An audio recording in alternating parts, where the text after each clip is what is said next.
अगर आप सभी क्लास 6 में हैं तो ये वीडियो आप सभी के लिए बेहद इंपॉर्टेंट है, क्योंकि इस वीडियो में मैं आप सभी को अभ्यास 7 भी पूरा कंप्लीट करवाने जा रहा हूँ।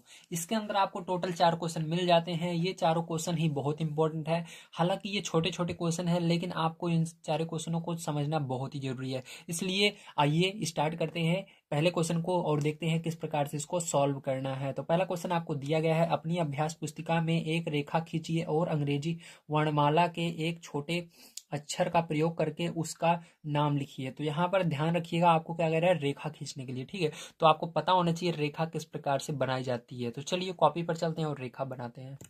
तो देखिए ये आपका पहला आंसर है, क्योंकि इसके अंदर आपको कह रहा था एक रेखा बनाने के लिए। तो आपको हमेशा पता होना चाहिए जो रेखा होती है उसके दोनों साइड एरो के निशान होते हैं। ये आपकी दोनों साइड अनंत लंबाई की हो सकती है, मतलब ये कभी भी खत्म नहीं होती है। ठीक, जैसे सड़क के अंदर आप जिस सड़क पर जाते होंगे हाईवे पर, उसके अंदर देखते होंगे लाइन खींची रहती है, ठीक है, साइड साइड में, तो वो लाइन कभी भी खत्म नहीं होती है, बहुत लंबी लाइन होती है। उसी तरह से ये भी लाइन है, ठीक है, ये कभी भी खत्म नहीं होगी। इसी को हम रेखा कहते हैं और इसको कहा जा रहा है एक इंग्लिश के स्मॉल लेटर से दर्शाने के लिए। तो इसको हम मान लेते हैं रेखा ए, ठीक है, ए से हम इसको दर्शा देते हैं। तो ये आपका क्या हो गया, पहला आंसर हो गया है। ठीक है, चलिए इसके बाद हम देखते हैं अपना दूसरा क्वेश्चन और देखते हैं उसको किस प्रकार से सॉल्व करना है।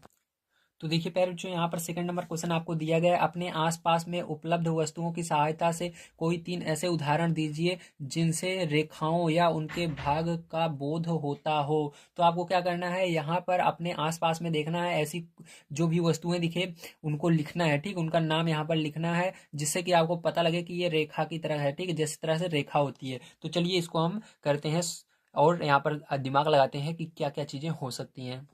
तो देखिए इसके अंदर मैंने एक तो आपको अभी बता दिया है, तो यहाँ पर देखिए उसी को हम लिखेंगे। जैसे कि पहला वाला सड़कों पर खींची गई सफेद पट्टी, ठीक, जैसे मैंने इसको आपको उदाहरण बताया था। तो पहला नंबर हम लेंगे इसके अंदर, पहला उदाहरण सड़कों पर खींची गई सफेद पट्टी। जो खींची होती है वो आपकी एक रेखा है। ठीक है, और बिजली के तार, जैसे बिजली का तार है, ये बहुत लंबा होता है, बहुत बड़ा होता है। ठीक, ये भी एक रेखा है। आप उसको सीधा कर देंगे तो बहुत लंबा होगा, कभी खत्म नहीं होने वाला है बिजली का तार, क्योंकि पूरे भारत में बिजली का तार बिछा हुआ है। और सड़कों पर जो पट्टी के सफेद खींचे जाते हैं वो भी पूरे भारत के बाहर भी बिछी गई है, हमारे भारत में भी है। ठीक है, उसी तरह से ट्रेन की जो पटरी है ये भी बहुत बड़ी होती है। ठीक है, अनंत तक होती है, कभी खत्म नहीं होती है। इस तरह से आप 3 उदाहरण ले सकते हैं। तो यहाँ पर हमारे तीनों उदाहरण बिल्कुल सही हैं और एकदम करेक्ट है। ठीक है, बिल्कुल आसान है आप सभी के लिए। चलिए अब देखिए यहाँ पर हम अपना तीसरा नंबर क्वेश्चन आपको दिया गया, रेखा और किरण में अंतर चित्र खींचकर स्पष्ट करें। तो क्या करना है आपको, रेखा और किरण में अंतर बताना है, वो भी क्या कैसे बताना है, चित्र खींचकर बताना है। ठीक है, तो चलिए देखते हैं।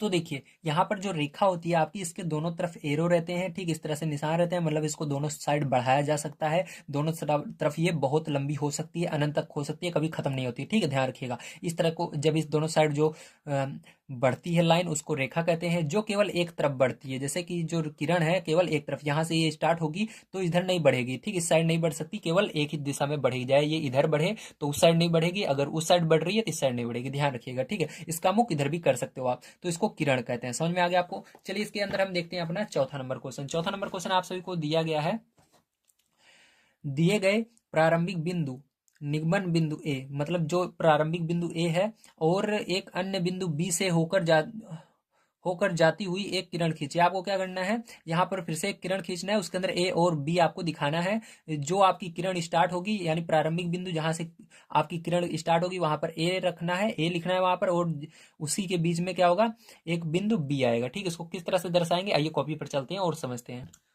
तो देखिए 4 नंबर क्वेश्चन आपको कुछ इस प्रकार से बनाना है। इसका आंसर यहाँ पर देखिए, आपका ये किरण यहाँ से स्टार्ट हो रही है, जिसको ए मानना है, और बीच में एक बिंदु बी मानना है। आप सोच रहे होंगे सर आप इसको भी बी मान सकते हैं, नहीं, यहाँ पर हम बी नहीं मान सकते, क्योंकि ये कभी भी समाप्त नहीं होगी, ये बढ़ती चली जाएगी। अगर यहाँ पर मारेंगे थोड़ी ये और बढ़ेगी तो बी यहाँ पर आ जाएगा। ठीक है, ये आपकी बढ़ती जाएगी, इसलिए थोड़ा इसको छोड़ करके कहीं पर भी आप मान सकते हो इसके अंदर। ठीक है, तो ये क्या हो जाएगा, यही करेक्ट आंसर हो जाएगा। तो प्यारे बच्चों यहाँ पर आप सभी का जो एक्सरसाइज, जो आपका अभ्यास था वो 7 भी समाप्त होता है। कल की वीडियो में मैं आप सभी को दक्षता अभ्यास 7 बताने वाला हूं। अगर आप सभी दक्षता अभ्यास 7 देखना चाहते हैं तो ये जो वीडियो दिख रहा है इस पर क्लिक करके दक्षता अभ्यास 7 को देख सकते हैं। अगर आप सभी हमारे पूरे प्लेलिस्ट चाहते हैं क्लास 6 की, तो जो ये प्लेलिस्ट दिख रही है इस पर क्लिक करके आप सभी पूरी प्लेलिस्ट पा सकते हैं, जिसके अंदर मैंने आप सभी को बहुत अच्छी तरीके से सभी चैप्टर को सॉल्व कराया है और बहुत अच्छी तरीके से पढ़ाया है। तो मिलते हैं अगली वीडियो में। वीडियो कैसा लगा जरूर बताइएगा। चैनल पर पहली बार आए हो सब्सक्राइब कर लीजिएगा, क्योंकि अगला वीडियो आपको बहुत जल्द मिलने वाला है। मैं आप सभी को डेली यहाँ पर क्लास 7 से संबंधित मैथ को पढ़ा रहा हूँ, जो कि आप आपके एग्जाम में बहुत हेल्पफुल रहने वाले हैं और आप बिना कोचिंग के यहाँ पर बढ़िया तैयारी कर सकते हैं। तो मिलते हैं अगली वीडियो में। वीडियो देखने के लिए धन्यवाद। आप सभी का दिन शुभ हो।